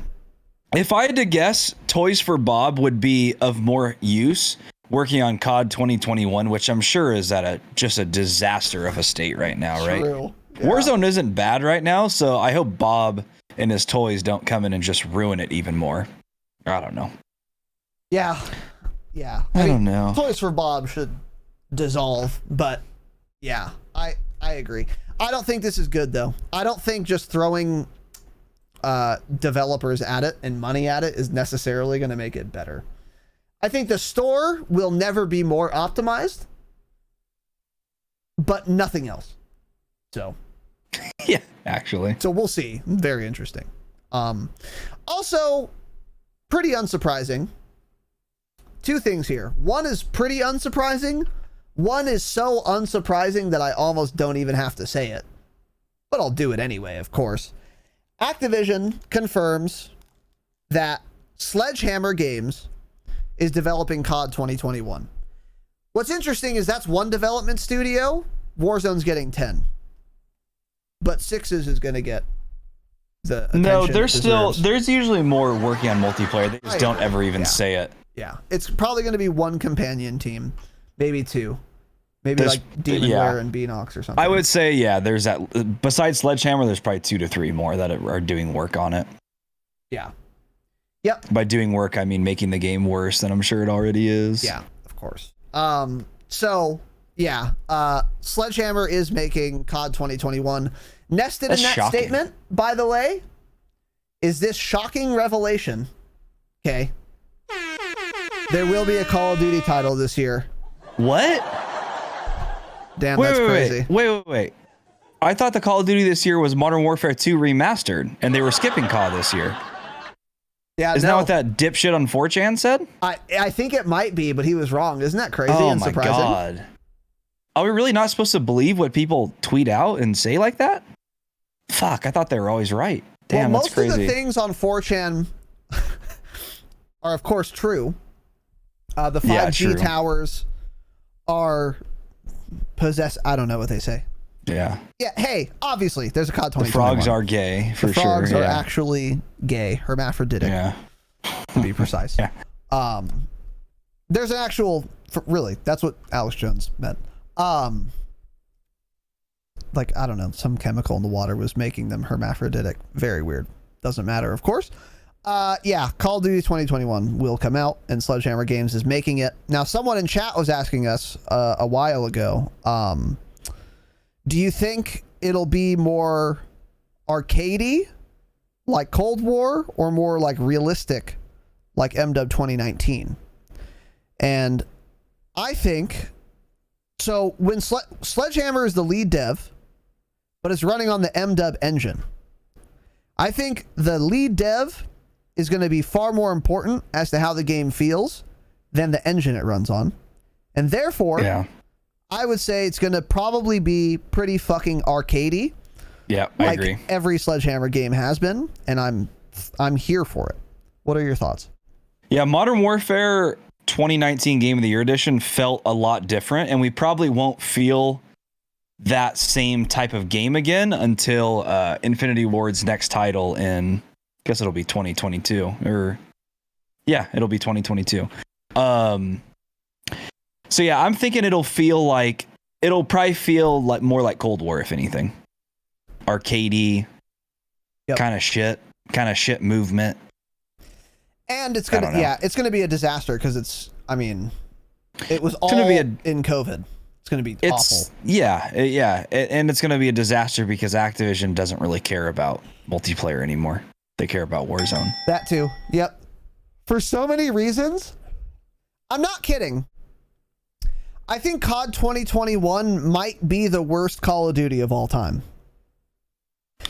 They've never cared less. It would make a lot of sense. Yeah, it really would.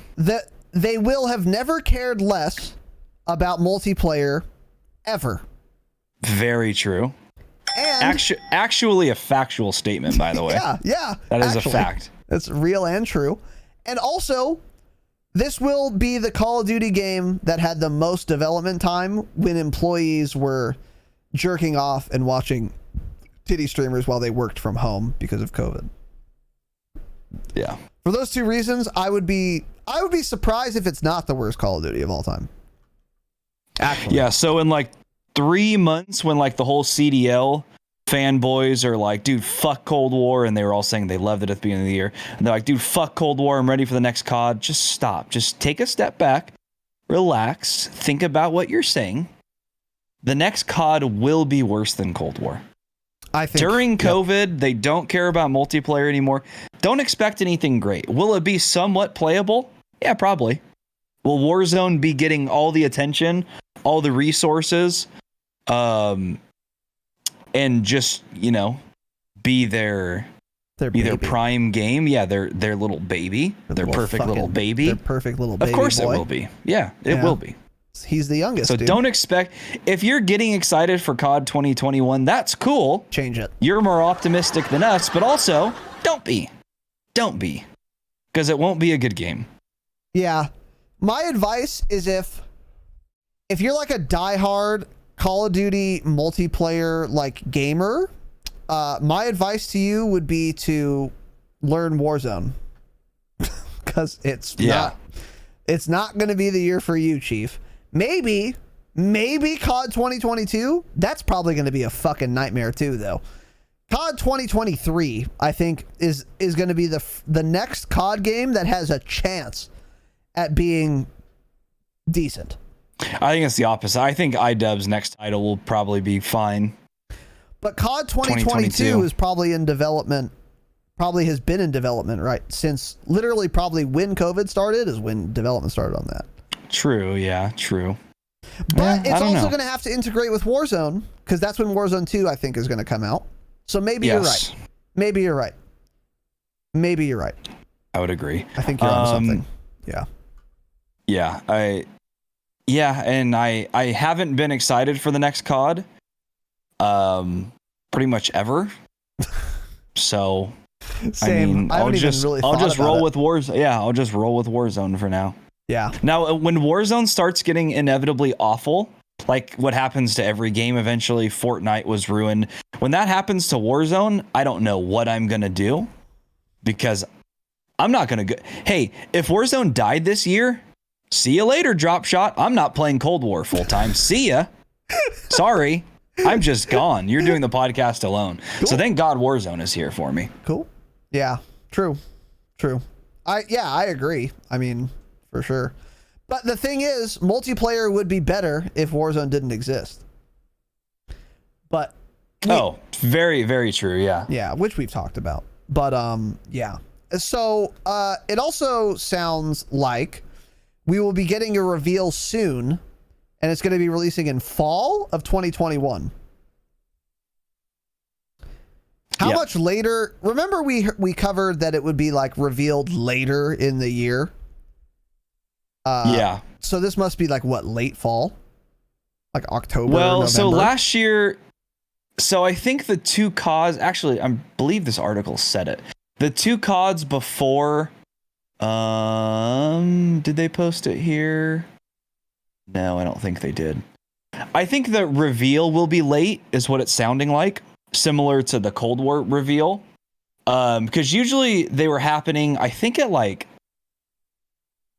they were happening in like June usually, wasn't it? There was some sort of like a teaser or something for COD, but last year it was way later. Yeah. What was it last year? June When did we get normal. it? Like September?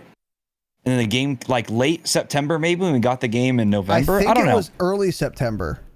Was it? Okay. It was the reveal. Yeah. I just know it was the second weekend of November was when the game came out, because I was gone camping in Big Sur when the game released. So I'm expecting, probably a similar. Yeah. That's when you bought that hat that you're wearing. Of course. According to Charlie Intel, I think the game will come out like probably again like the second or third week of November. Yeah. And they always release on a Friday, so it'll be a Friday again. Yep. But yeah, so you probably won't see a teaser or anything anytime soon. Of course they said reveal soon in quotes. That is probably 3 months away. That's a kappa. Probably. Yeah. Soon means almost anything. I am excited to see the reveal, if I'm being honest. Well, maybe you'd be more excited after hearing this. So Blizzard's CEO said, in particular, we are very excited for this year's premium COD release. Development is being led by Sledgehammer Games and is looking to be great and on track for its fall release. Oh, that means it's going to be great, right? Are you excited now because the CEO said that? Don't be. Kotick? No. Tom said it's not. Yeah. Tom said it looks like shit. So that's who I'm believing for now. I agree. The reveal's going to be exceptionally good, and the game's also going to be exceptionally bad. We know these things. We've seen it every fucking year. So keep that in mind. Yeah. So that'll be cool. No confirmed name or setting, by the way. So I know the rumors have been floating around that it's World War II Vanguard. Who knows? I don't know. Yeah, none of that is confirmed. So all we know for sure is there's a COD game releasing this year. That is what's confirmed, and we know for sure. They have officially announced that. Correct. So also, to help with that, Sledgehammer Games added 150 new devs during 2020, and there are still 50 more job listings on their website. And it seems like they are really ramping up, and even opening a new studio in Toronto, Canada, which is their third studio now. Okay. And they have one in LA, another one in Australia, I believe, and then one in Toronto. Okay. Yeah. Yeah. So that's, this is actually fairly promising. Be back. Well, let's not say promising. Let's not say that. This is good, at least, for COD 2021, because more devs means more attention on the game. Now, I know I was just railing on, don't throw money at your game and expect it to be better. But if you're adding more employees to one development studio that already has a structure and a streamlined, efficient way to do things and also communicate with people effectively, and they have their own internal systems, then that's good. And that's exactly what I was saying. I was like, if you want to improve Warzone a lot, add more devs to the existing studios working on it rather than add new studios to it. Because communication between a studio is going to be much worse than within a studio. You'd rather inter-company rather than intra-company coordination, communication, collaboration, etc. So that's good. Sledgehammer adding its own devs, that's good. It could mean the game will be better than it otherwise would have been. Cool. Maybe. A couple more fucking coders does not make a good game. Well, this won't have any effect on COD this year at all. This, to me, is just kind of pointing to Sledgehammer taking a larger role in the future, like 3-4 years down the line. This will have nothing to do with this year. Because, I mean, this is just announced. That means, this is like they may not be moving into this office for a couple months, then they have to hire people. I mean, they'll do nothing to do with this COD release this year, I don't think. They added them during 2020. So you're talking about that. Yeah, they added devs in general last year. This new studio, this is just something entirely different, supposedly, where they're adding even more. Yeah. Okay. I see what you're saying. Yeah. But to me, this makes me think that Sledgehammer is going to take on a larger role in Warzone here coming soon. Like adding that many people, it's like, what are they? Would they be adding another studio if they were still just making one Call of Duty game every 3 years? That's a good point. Actually, I want to see how many employees Infinity Ward has. So Infinity Ward has 444 employees. And they're the main Call of Duty studio. Treyarch has 626. And Sledgehammer has... I don't see it here in this wiki. Let me try and find out. 200 plus. So Sledgehammer is like the smallest. At around 200 or so. They're like the smallest of the main three devs. Yes. Yeah. So adding 150 more, almost doubling their capacity, that puts them right at about the same number of employees as iDub has, which could mean that they will take a more central role in Warzone, if not the central role. Yeah, that's what it sounds like to me, is when their game comes out at the end of this year and we get the obvious seamless transition in early 2022, to me that means Sledgehammer is ramping up devs because they're going to take control of Warzone in early 2022, and then Raven's going to start working on a different project, or Raven will assist Sledgehammer. Sledgehammer will be the main dev studio in Warzone in about a year from now. Yep. And that could be good. It certainly seems like Raven taking over this year has been better for Warzone than iDub was last year. Better communication, better patch notes, a pretty fucking good meta so far.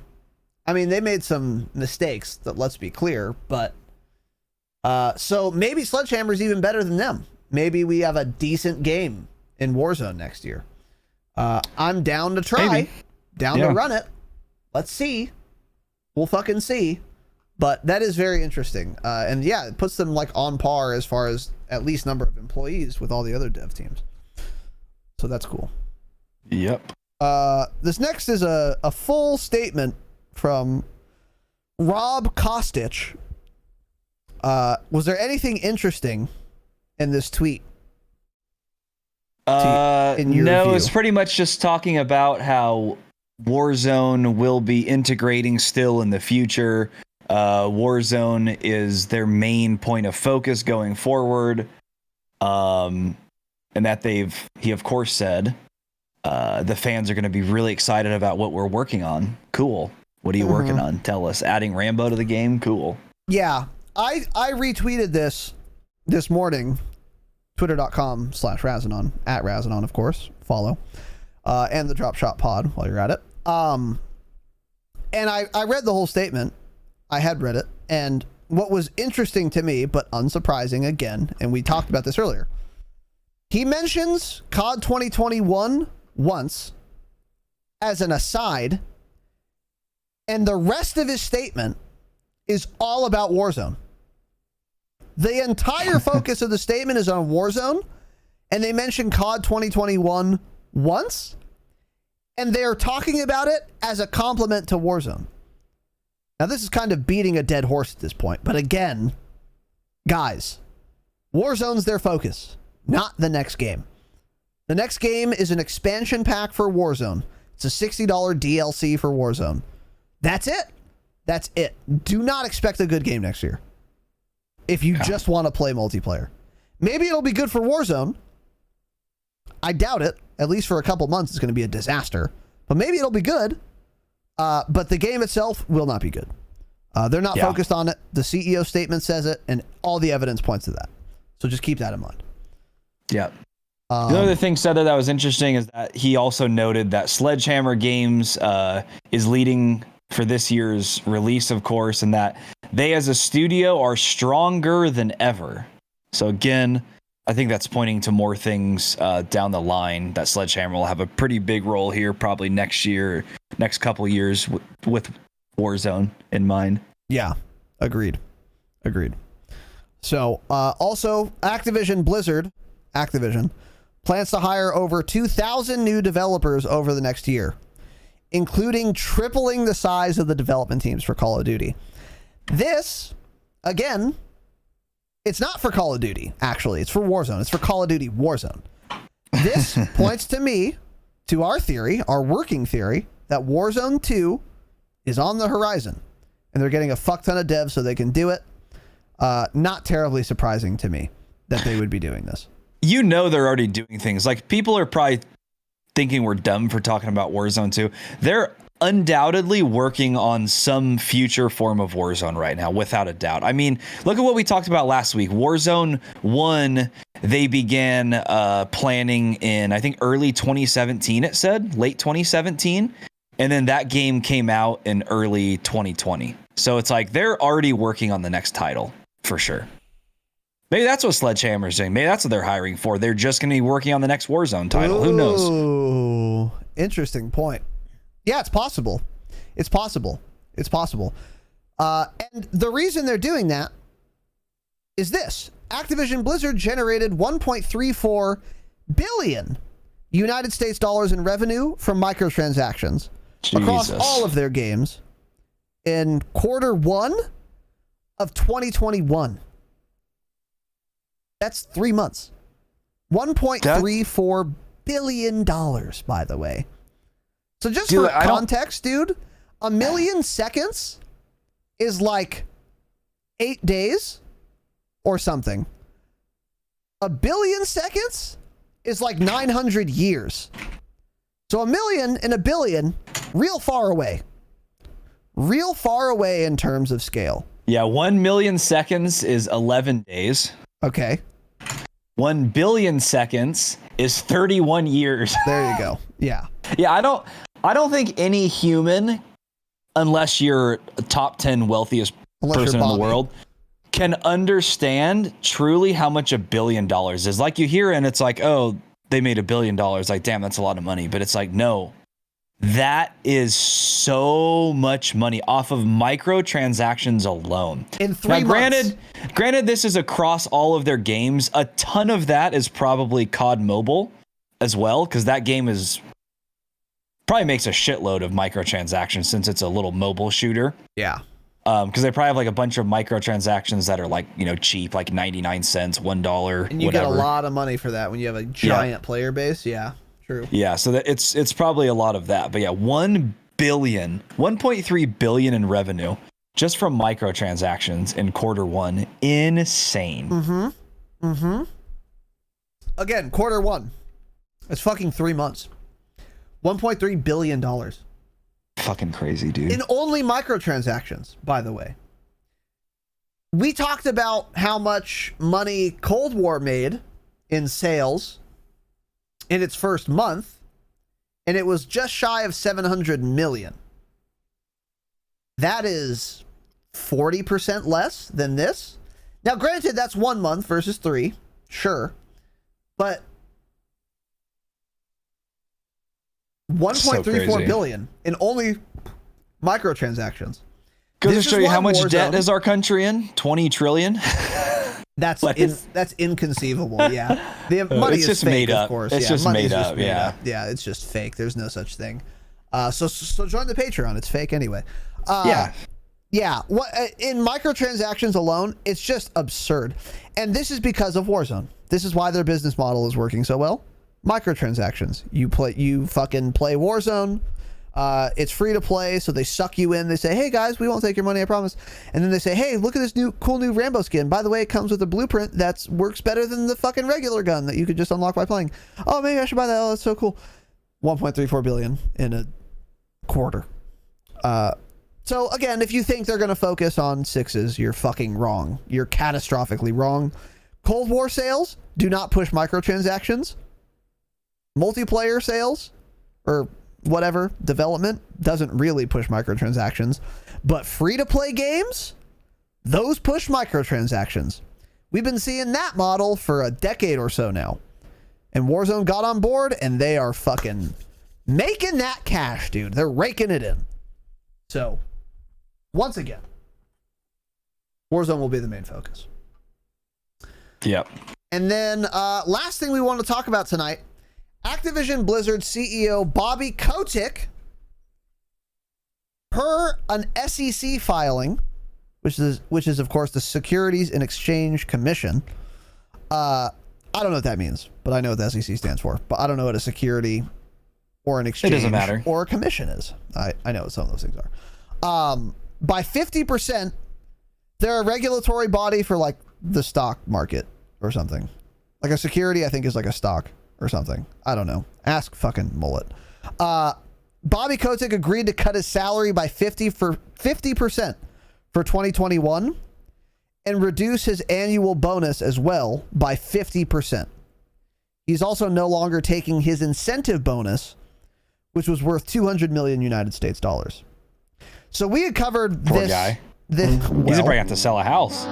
Maybe. We talked about how outraged everyone was at the obscene amount of money Bobby Kotick was being paid. And apparently the SEC was malding, and now he's taking less money. Now, what I want you to imagine, I don't have any strong feelings on this. I don't know. I don't care. This is way above my level of understanding. I don't know how much money he deserves. I have no fucking idea. But I want to just highlight one thing. If you are open to cutting your salary by 50% and your bonus by 50% and also taking another $200 million off the top every year, you're probably already doing pretty well. He's getting something else, though. There's no way he's just taking that hit on everything. He's figuring out something where in like a couple years he's gonna get some fat bonus. He'll make it back for sure. It's just a different way, I think, of making the money. Yep. That is exactly what I'm thinking. Fuck, man. Mullet says stock options. Yeah, someone was talking about this, and they were like, yeah, no one agrees to this unless there's like a good reason for it. And you bet your fucking ass he's getting this money in some other way. Yeah. People, high-powered CEOs like this are not the type of personality to just cut their pay out of the goodness of their heart. It simply doesn't happen. Anyone who can become that rich is a scumbag, in my honest opinion. I don't think it's possible to become that wealthy without fucking a bunch of people over on the way. Not that I'm one of those people that are like, CEOs shouldn't be making that much money. I don't care how much money they make. I'm just saying people that are that rich are usually assholes, I think. You have to be fucking insane to be. Yeah. Exactly. Like, you also have to be insane to want to be a politician. That's of course. Or want to be the president of a country. You're a psychopath. Yeah. You're nuts. You're a lizard if you want to person. do any of those. Yeah. Actually, yeah. So he's getting this money somewhere. Stock options, maybe some other fucking weird shenanigans that no one understands unless you're an aristocrat. Whatever. But yeah, this is funny. It's interesting. If you're business minded, this is something worth investigating for your own kind of research. Because again, there's no way he does this voluntarily out of the goodness of his heart. He's either getting that money somewhere else, or he was actually afraid of like real repercussions from the SEC or from the Fed or something. But this is way above my, knowledge. Yeah. So. Looks like his net worth is about 600 million. Rich boy. That's pretty good. A little bit more than I make. It's a bit more than I'm worth, yeah. Patreon.com/thedropshot, of course. Let's change that. Money's fake, guys. Yeah. Just sign up. Yeah, the money's fake. What do you even do? It's fake money. It's fake money, indeed. All right, boys and girls, that's it. We're going to go do a gameplay breakdown of the young Aussie Menace. Did we DM him? Did you DM him? He's at work still. Cool. But he said just do without him. Got it. So we're going to do a gameplay breakdown. We're going to hop over on Tanner's channel. But if you're on the dropshot.com/live, don't worry. Stick around and we'll be right back. Wait. All right, let's just do it here. We don't need to switch channels. Okay. I don't need to stream it. Just do it here. All right, we can do it. Make it easier. Okay. All right, that's going to wrap it up for the program. We're going to do a gameplay breakdown. First, we're going to take just a real short little intermission. I'm going to thank some subs, and I'm going to go piss, and then we'll get out of here. So we'll get started, rather, on the gameplay breakdown. So once again, boys and girls, appreciate the love, appreciate the support. We hope you guys enjoyed this episode. We were a little lethargic today. It's kind of odd. We both happened to not get very good sleep. So you can blame my shit brother, and I don't know what Tanner did, but you can blame him as well. We'll blame your shit brother for it. We can, yeah, Damien's the reason for both of them. So, and he is, yes, from The Omen, he is a demon. That's correct. So, not in the good at Call of Duty way. He's like he is a spawn of hell. He is one of Satan's minions. He's a demon, Damien, like from The Omen. Yeah, right. We hate Damien here at the Dropshot. Yeah, enemy of the pod. All right, boys and girls. That's it. Patreon.com/thedropshot. Money is fake, so just sign up. You get free bonus episodes because money is fake. So pledge all your money because it's fake anyway. But for real, that is the best way to support the program. We're going to have a Patreon bonus episode up on Friday for you patrons who are there. We do 5 a month. We do weekly hangouts with all of our patrons. And much more, including gameplay breakdowns. That is a benefit for one of the tiers. So if you're into that, consider signing up. If you want to support us, that's the best way to do it. We get the most out of it, and so do you. And we would appreciate your consideration. Once again, for prospective patrons or existing patrons, we have annual memberships now. You can save yourself some money, get a discount by joining annually. So whether you're a patron right now or not, you can opt into that immediately and save yourself some cash. 16%, which is pretty big, actually. So consider doing that. Thedropshot.com is where you can find everything. We have everything there for the program. The founders list is going to be up very shortly. I talked to our website guy. He's working on some other things. After that, we're going to get started on the founders list. I have most of the responses, and I will actually re-add the application or the whatever, the thing on here as well, so that if you forgot to do it and you should be a founder, just fill this out for me real quick. It'll take you 10 seconds, and then I'll put you on the website. So that is underway. And also, what is underway is the Patreon integration for you Damascus boys. We will have you listed on there once we can figure that out. And also, for the website, we're going to have the shop coming hopefully pretty soon. So, the Dropshot.com, awesome website. It's only going to get better. Make it your homepage. Consider joining the Patreon. We love you boys. We appreciate you boys. Thank you very much. A lot of support and a lot of love tonight. Have an excellent evening. As always, remember, please stay humble. Stay humble.